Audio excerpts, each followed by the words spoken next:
जय श्री कृष्ण। डेली हिंदू ज्ञान में आप सभी का बहुत बहुत स्वागत है। अभी श्राद्ध चल ही रहे हैं तो बात करते हैं कि श्राद्ध में हमें किस तरह से किस तरफ मुंह करके कैसे जल चढ़ाना है। बहुत सिंपल और बहुत ही इजी तरीका आपको बताते हैं, क्योंकि रोज़ रोज़ हम पंडित को ब्राह्मण को नहीं बुला सकते हैं। जिस दिन श्राद्ध होता है उस दिन तो उनको हम लोग जीवने के लिए बुलाते ही हैं, लेकिन आप रोज़ अपने पितरों को किस तरह से जल दे सकते हैं, उसके लिए आपको क्या करना है। उसके लिए सबसे पहला जो आपको काम करना है कि आपके परिवार में, कहते हैं ना, परिवार का जो बड़ा बेटा होता है, अगर आपके घर में 3 बेटे हैं 4 बेटे हैं तो सबसे बड़ा जो बेटा होता है उसको अधिकार होता है पितरों को तर्पण करने का। अगर बड़ा बेटा नहीं है तो उससे जो छोटा बेटा है वो करे, और उसके बाद अगर वो भी नहीं कर सकता है तो तीसरा बेटा कर, लेकिन सबसे पहले अधिकार जो होता है बड़े बेटे को होता है। और अगर बेटे नहीं कर सकते हैं, कोई किसी घर में बेटा नहीं है, एक ही बेटा है, तो उसका जो मतलब किसी भी अवस्था में अगर वो नहीं देने वाली स्थिति में है तो पोता भी दे सकता है। पोता भी दे सकता है। आप मतलब जो है घर में जेंट्स जो होते हैं वो इस चीज़ को कर सकते हैं, क्योंकि आपका जो कुल खानदान है, यानी कि आपका गोत्र जो है वो आपके परिवार में, बेटियों की शादी हो जाती है तो बेटियों का गोत्र बदल जाता है। जो बहुएं आती हैं वो भी जुड़ तो जाती हैं इस गोत्र से, आके उनका जुड़ाव होता है, लेकिन जो पैदा होते हैं यानी ब्लड रिलेशन जो होता है वो परिवार में बेटों का ही होता है। क्योंकि बेटियां जब उनका कन्यादान हम कर देते हैं तो उनका गोत्र बदल जाता है, तब तक तो वो भी इसी गोत्र खानदान की कुल की रहती हैं, लेकिन शादी के बाद उनका गोत्र बदल जाता है। तो इस वजह से आपको जब भी आप पितरों अपने पितरों की वो करें, श्राद्ध करें, तो बड़े बेटे को या छोटा बेटा, मझला बेटा, कोई भी कर दे सकता है, ये तर्पण कर सकता है। और अगर अलग अलग रहते हैं अपने अपने घर में, सब आजकल की जैसे लाइफ स्टाइल है कि सब अलग अलग घरों में अपने अपने अलग अलग रहते हैं परिवारों में, तो अपने अपनी जगह पे सब लोग दे सकते हैं। अब दूसरा काम क्या करना है, गंगा जल। क्योंकि जो भगीरथ ने जो बुलाया था गंगा जी को इस धरती पर, अपने 1000 जो उनके वो थे, उनकी आत्मा की शांति लिए, उनके पितरों की शांति के लिए गंगा जी को अवतरित किया था इस धरती पर। तो गंगा जल का बड़ा महत्व है। गंगा जल आप जब लोटे में या अंजलि में उनका तर्पण करें तो गंगा जल उसमें ज़रूर डालें। गंगा जल, चावल जिनको अक्षत बोलते हैं हम लोग, जो खंडित ना हो वो डालना है, और काला तिल, गाय का दूध अगर मिलता है कच्चा तो वो भी डाल सकते हैं उसमें, और थोड़े से पुष्प सफ़ेद आप डालते हैं तो ज़्यादा अच्छी बात है।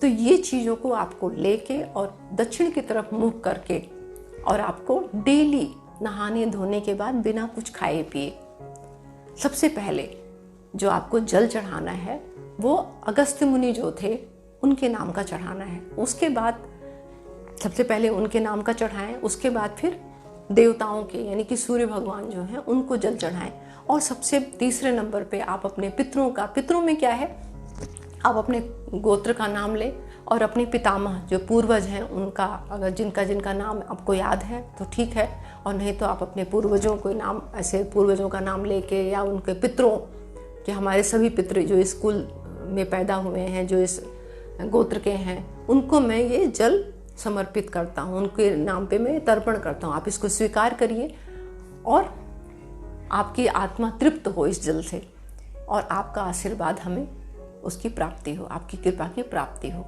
इस तरह से आपको हाथ को पूरा ऐसे ऊपर उठाना है, अपने ऊपर उठा के, ये कंधे को खोल के ऐसे ऊपर उठा के आपको हाथ को, और फिर जल को चढ़ाना है। कंधा ऐसे करके नहीं करना है, कंधे को खोल के चढ़ाना है।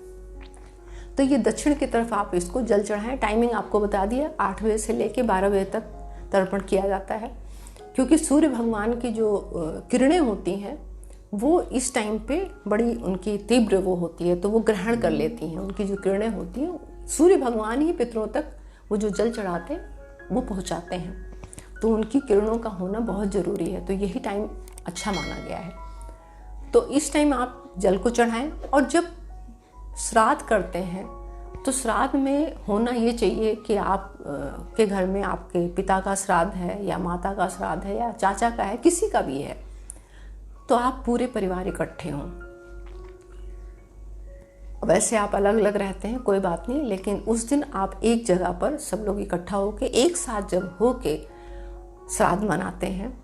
आप अपने भांजे को बुला सकते हैं, भांजी को बुला सकते हैं। कहते हैं भांजा और भांजी ब्राह्मण स्वरूप माने गए हैं, तो इनको श्राद्ध में खिलाना, इनको दान दक्षिणा देना, ये ब्राह्मण से भी ज़्यादा शुभ माना गया है। तो इनको ज़रूर बुलाएं। अगर आप श्राद्ध करते हैं तो उस दिन उनको बुलाइए, उनको भी खिलाइए। और किसी गरीब को आप खिला सकते हैं तो बहुत अच्छी बात है, क्योंकि उनके निमित्त आप ये दान कर रहे हैं। अन्नदान बहुत बड़ा दान माना जाता है। उसके लिए आपको ये पहले से व्यवस्था करनी है, पहले से सबको निमंत्रण देना है। आपके घर में अगर किसी लेडीज़ का श्राद्ध है तो आप लेडीज़ को बुलाइए। लेडीज़ जो मतलब ब्राह्मणी होती हैं उनको बुला के आप भोजन कराइए। और भोजन जब आप उनको कराएं तो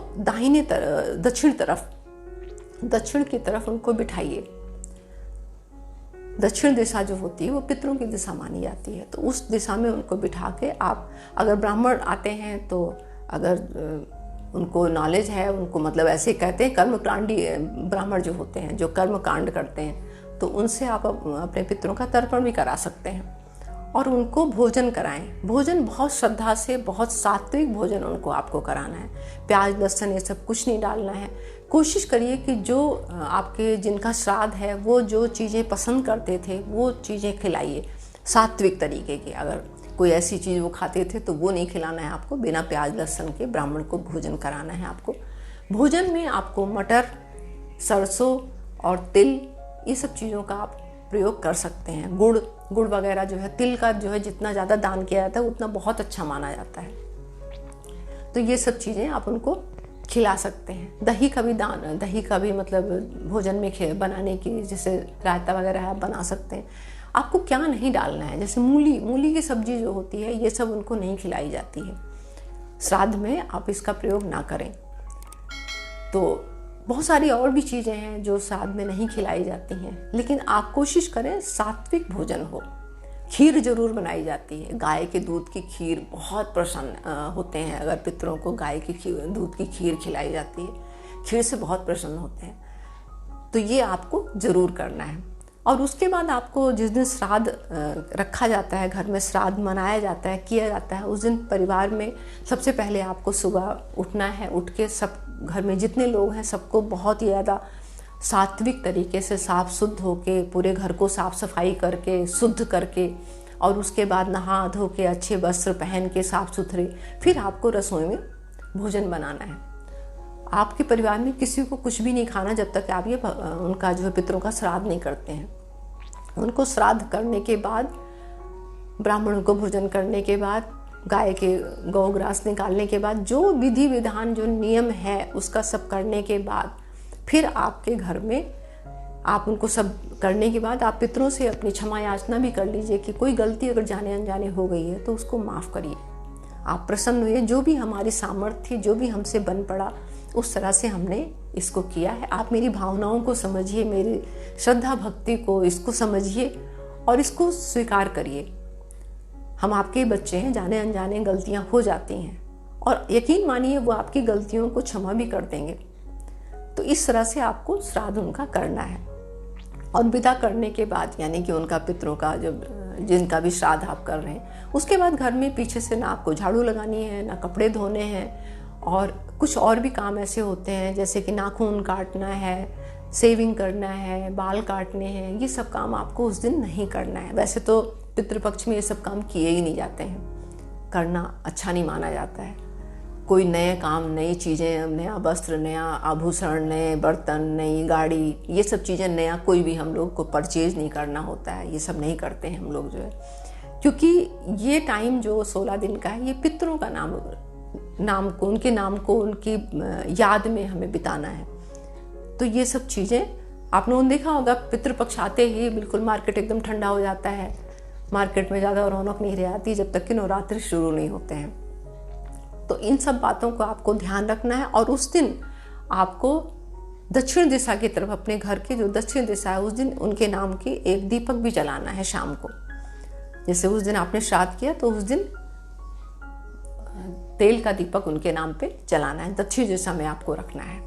तो ये सब बातें जो है ना इसलिए की जाती हैं क्योंकि जिससे हमारे पितृ जो हैं, जो इस धरती पे जिनके हम वंशज हैं, जिनके परिवार हैं, जिनको हमने मतलब इतने लंबे टाइम से आज हमारे साथ वो नहीं हैं, तो जो कुछ भी हमारे लिए दे के गए मतलब प्रॉपर्टी, ज़मीन जायदाद, इसकी बात मैं नहीं कर रही हूँ, ये तो मिलता ही मिलता है, जो जिसकी भी जैसी सामर्थ्य होती है इंसान लेके तो जाता नहीं, छोड़ के जाता है। लेकिन सबसे बड़ी बात, जो हमारे अंदर संस्कार डाल के गए हैं, वो खुद उनके अंदर जो चीज़ें थी, जो हमारे अंदर उन्होंने सिखाया, समझाया, हमारे अंदर संस्कार डाले हैं, जिससे हमारे जीवन में उन्नति हो रही है आज। उन्हीं का दिया हुआ ये बुद्धि, ये हमारा आचार विचार, स्वभाव, बर्ताव, ये उन्हीं का दिया हुआ है। तो उसके लिए हमें थैंक्स बोलने का एक ये तरीका है जो श्राद्ध में हम कर सकते हैं। तो इस तरह से आप श्राद्ध को मनाइए, और जो बताया आपको, ये गलतियां आपको नहीं करनी है। बस इन बातों का ध्यान रखिए। बाकी तो आप जो भी करेंगे बस श्रद्धा भाव से करिए। आपको बस कुछ नहीं करना है, बस उनके प्रति श्रद्धा रख के आपको ये सब काम करना है, और पूरे परिवार को करना है। पूरे परिवार सहित आप जब उनको याद करते हैं, उनको श्रद्धा देते हैं, उनका श्राद्ध करते हैं, उनको तर्पण करते हैं, तो बहुत प्रसन्न होंगे और आपको अपना आशीर्वाद दे के जाएंगे, जिससे आपका परिवार सुख शांति और नित नए उल्लास और खुशियों से भरपूर होगा। तो आज के लिए मैं इतना ही। अब नई वीडियो में नई जानकारी के साथ फिर मिलती हूँ। तब तक के लिए नमस्कार।